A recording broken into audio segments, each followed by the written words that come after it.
Hi everyone, welcome back to my kitchen. My name is Sophie, you might know me as the Folding Lady. Today I'm going to show you how to make sausage rolls. These are very easy sausage rolls, so everything is pretty much done. We just have to put it together and put it all in the oven. But if you follow me on Instagram, you'll know that these sausage rolls demo every single year. They give everyone so much joy. So I wanted to put a permanent tutorial here on YouTube. All you're going to need is some sausage meat. This is 400 grams. Some sort of chutney, again, whichever chutney you prefer. I prefer caramelized onion chutney. I actually prefer the Marks and Spencer's one, but the next best thing is Sainsbury's. And then you're gonna need some puff pastry. You will be able to make these with just one roll of puff pastry, but if you wanted to decorate, you're gonna need a second roll of puff pastry. You'll also need some cutters. Usually when it's Christmas, these are gingerbread cutters and stars, but as it's spring, I have some flower cutters here. So let's get started. I'm gonna set the oven on, I'm gonna do 190. I get my baking trays ready as well. And then I forgot to say, while these sausage rolls are in the oven, I'm gonna clean the hob protectors. I'll show you how I do it, how I dry them as well, which is a little hack that my dad taught me. I need a bowl. I said that and I didn't get one. Okay, first things first, we're just gonna put the sausage meat in the bowl. This is a completely unofficial recipe that I made up. So you can choose how much chutney you put in. I choose to put in just over half a jar. Then you just need to mix it together. Like I said, you can choose any chutney for this, like whatever takes your fancy. I think for a pork, even an applesauce would have been good. Actually, I'm gonna try that next time. I can show you how to make applesauce as well. It's so easy and so much more delicious than shop bought applesauce, which I'm happy to eat, but when you make your own applesauce, it's so much nicer. Next, you wanna get your puff pastry, and don't worry if you haven't got any parchment for your baking trays, because it comes with the pastry. So you're gonna roll that out carefully. Oh, I did actually forget to say you will need an egg for the egg wash, but you can also use milk as well if you haven't got an egg. Milk works fine. Okay, now we need a pizza cutter or a knife if you haven't got a pizza cutter. So George empties the dishwasher every single day, and since we've moved into the new house, he is just emptying things wherever he can find a space, because I haven't quite got myself organized in here yet. Okay, so you're gonna pizza cutter this pastry just in half. Because it's me, I'm not precious about measurements. I mean, I can already see that's slightly off half. You can get your ruler out if you want, it's just not for me. So now we're gonna lay the meat mixture on top of the pastry, ready to fold it over.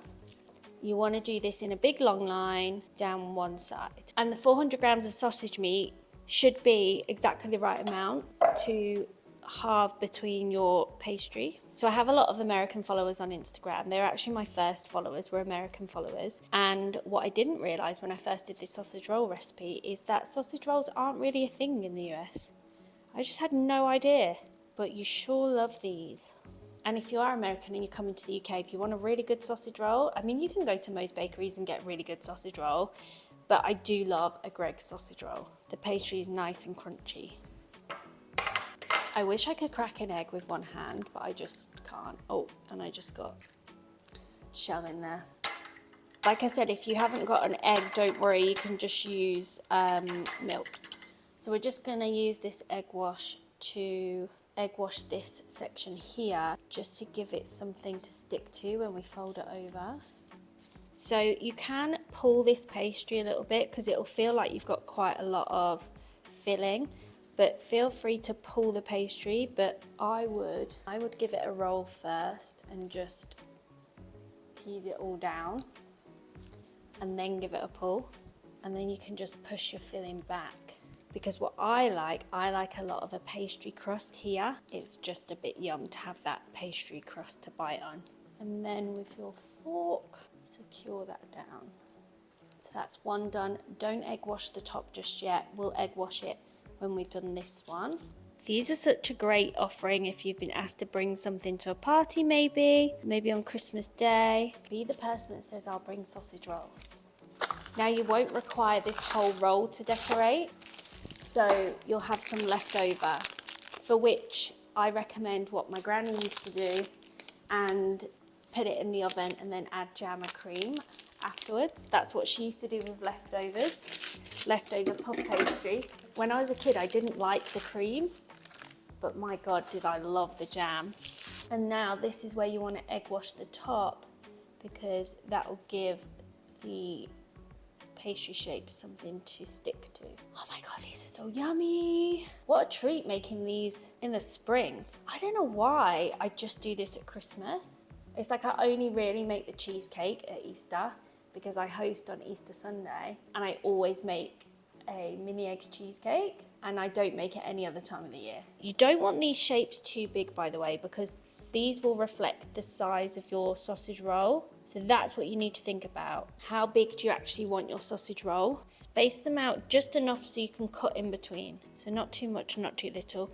To be honest, it really doesn't matter. It only matters if you really want them to be all the same size. But you know what I always say? It's a good thing if you don't cut the food that you're serving the same size, because some people want a small piece, some people want a big piece. You just want to have all the different sizes ready for different types of people. Okay, now we need to cut them.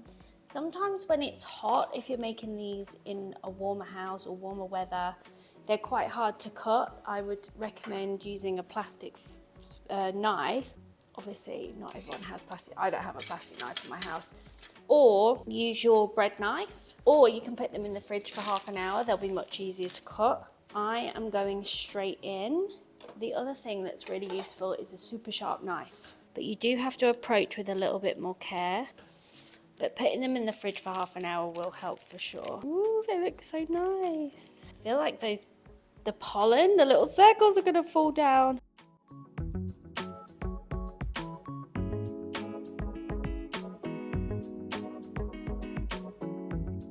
How good do they look?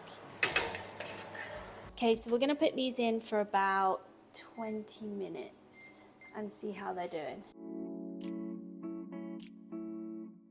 So first of all, you want to take off your hob protectors. We'll be cleaning those in the sink.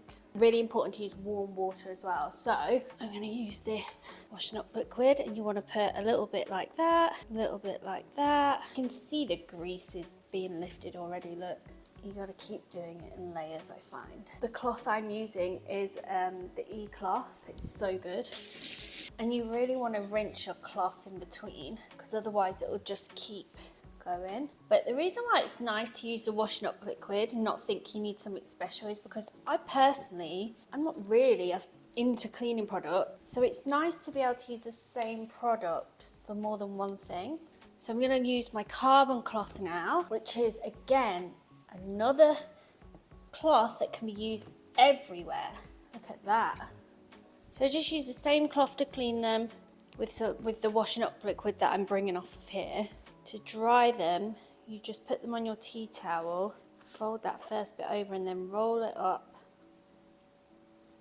Got to give it a few pats and then they're dry.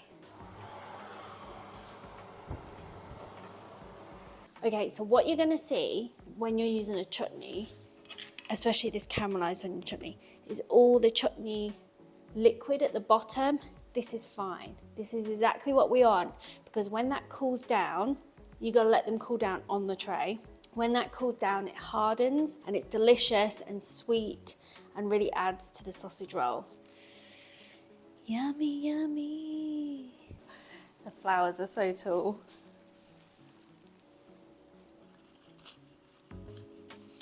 See that chutney, you've got the meat and some nice pastry.